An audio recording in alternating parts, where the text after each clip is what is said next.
Assalamualaikum warahmatullahi wabarakatuh. Perkenalkan, nama saya Adisa Rahmania Maharani dari Fakultas Ekonomi, mata kuliah hari Sabtu pukul 2 siang. Di sini saya akan sedikit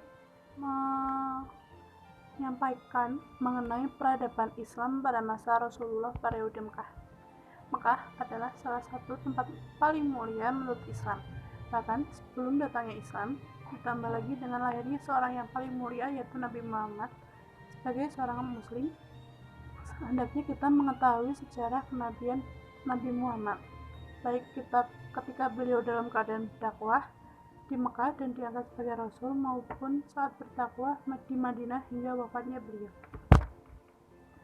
Meninjau dari kondisi masyarakat sebelum diutusnya Nabi Muhammad sebagai Nabi dan Rasul memang sangatlah memprihatinkan, seperti penyembahan berhala yang dianggap sebagai Tuhan atau dikenal dengan istilah paganisme.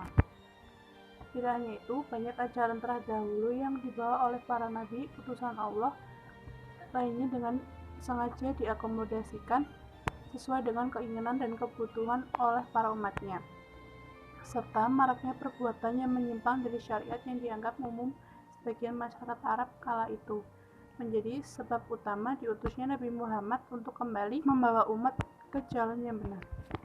Dalam berdakwah, Nabi Muhammad tidak hanya menggunakan aspek kenabiannya saja. Beliau menggunakan keahliannya di bidang politik dengan strategi politik beliau yang memunculkan aspek keteladanan beliau dalam menyelesaikan masalah. Nabi Muhammad adalah cikal bakal dimulainya peradaban Islam. Ayah Nabi Muhammad bernama Abdullah bin Abdul Muthalib, sedangkan ibunya bernama Aminah binti Wahab.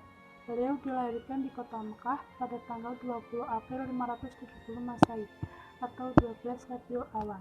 Tahun ini disebut juga tahun gajah karena pada tahun tersebut terjadi penyerangan terhadap Ka'bah yang dilakukan oleh Raja Abraha dari Yaman.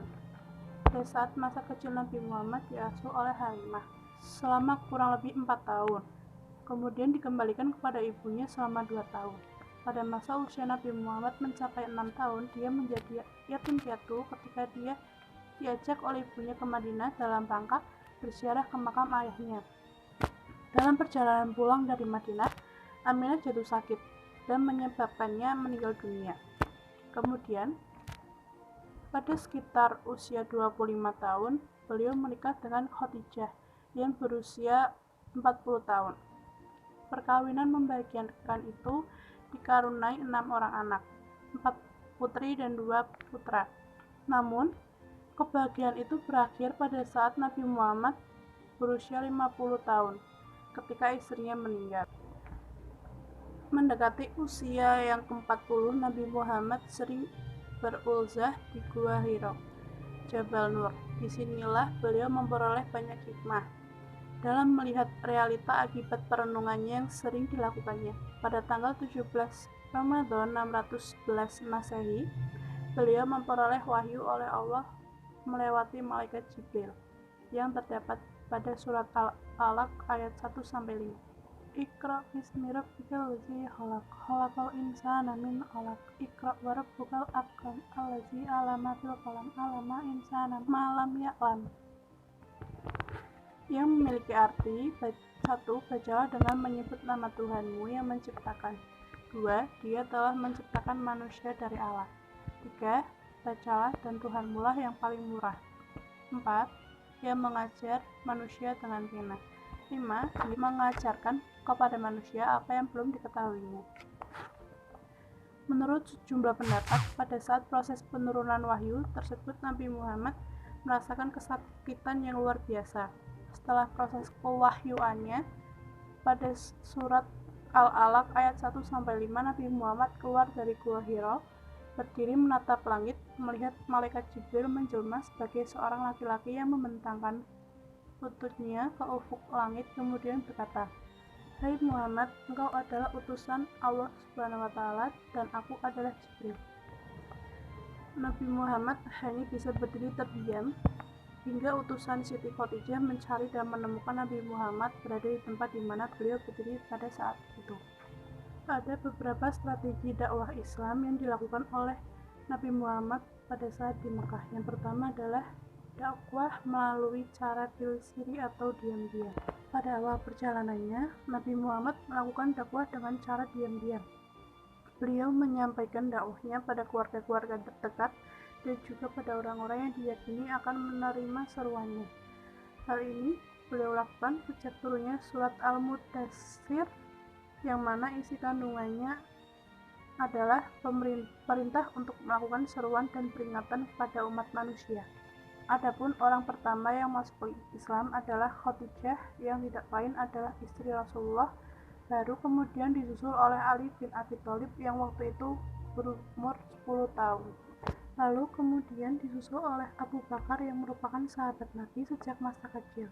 Dakwah secara diam-diam ini terus beliau lakukan selama 3 tahun. Dakwah yang kedua adalah dakwah bil jahri atau terang-terangan. Setelah beberapa tahun Rasulullah melaksanakan dakwah secara diam-diam, maka datanglah seruan untuk berdakwah secara terang-terangan dan tidak memperdulikan sikap orang-orang yang menentangnya.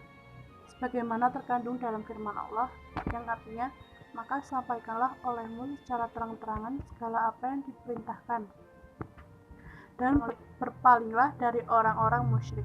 Sesungguhnya kami memelihara kamu daripada kejahatan orang-orang yang memperolok-olokanmu. Rasulullah menyampaikan dakwanya kepada seluruh lapisan masyarakat kota Mekah yang pluralistik, dari golongan bangsawan sampai golongan budak, serta pendatang dari kota Mekah yang mempunyai agama berbeda dan berbagai suku. Untuk berdakwah secara terang-terangan, beliau menjadikan Bukit Shafa sebagai tempat dakwahnya. Rasulullah menyampaikan dakwahnya di Bukit Shafa selama 2 kali. Namun orang-orang banyak yang mendustakannya, sebagian ada yang menerima dan sebagian ada yang menolak dengan kasar. Ada 5 faktor yang mendorong orang Quraisy untuk menentang seruan Islam pada masa saat itu. 1. Mereka tidak dapat membedakan antara kenabian dan kekuasaan.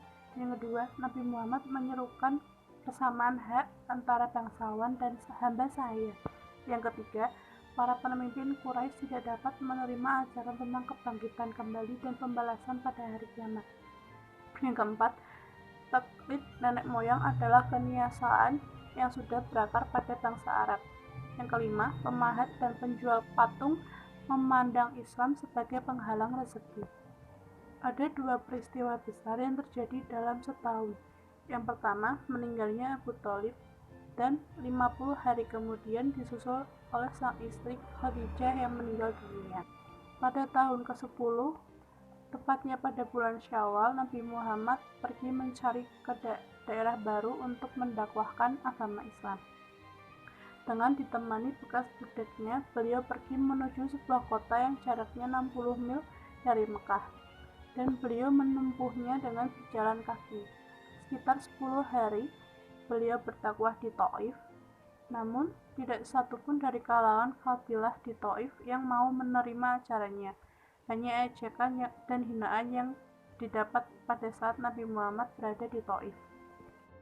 Di tengah kesulitan yang dihadapi Nabi Muhammad dalam berdakwah, Allah memperkenankan Nabi Muhammad untuk menghadap langsung dengan memperjalankan Nabi Muhammad dari Masjid Al-Haram di Mekah dan Masjid Al-Aqsa di Palestina, dan selanjutnya beliau menuju ke Sidrah Al-Muntaha. Dari sini Nabi Muhammad mendapatkan perintah untuk melaksanakan sholat 5 waktu. Peristiwa tersebut terjadi tepat pada 27 Rajab 621 Masehi. Kesimpulan yang bisa kita dapat adalah setelah melihat perjuangan beliau semasa di Mekah, dapat digambarkan bahwa sejarah peradaban Islam pada fase Mekah sejatinya untuk memperkenalkan Allah yang menciptakan dunia dan seisinya ini. Ajaran yang diajarkan oleh Nabi Muhammad semata-mata untuk bekal umat Islam di kemudian hari. Dakwah yang disampaikan dengan penuh kesabaran dan keteladanan merupakan ciri khas dari Nabi Muhammad. Metode dakwah yang digunakan beliau ialah dakwah secara sembunyi-sembunyi dan dakwah secara terang-terangan. Walaupun mendapatkan berbagai reaksi keras dari masyarakat, mulai dari ejekan, fitnah, hinaan, godaan akan duniawi hingga kekerasan, Namun bagi Nabi Muhammad semua itu adalah sebuah tantangan sebagaimana cara menaklukkannya, tetapi tidak dengan membalas perlakuan yang sama dengan apa yang telah mereka lakukan kepada Nabi Muhammad, melainkan membalaskannya dengan memberikan contoh-contoh yang telat. Hasilnya, pada saat beberapa tahun masa kenabiannya, pemeluk agama Islam sudah lumayan banyak. Dari sini dapat disimpulkan bahwa dengan pembentukan keyakinan yang kuat terhadap Allah SWT, diharapkan umat manusia mampu menghadapi dinamika perkembangan zaman yang beraneka ragam dan membawa arus kuat baik kepada kebaikan maupun kepada keburukan. Dan yang dapat saya sampaikan, mohon maaf apabila ada kesalahan dalam pengucapan kata. Wabillahi taufiq wal hidayah. Wassalamualaikum warahmatullahi wabarakatuh.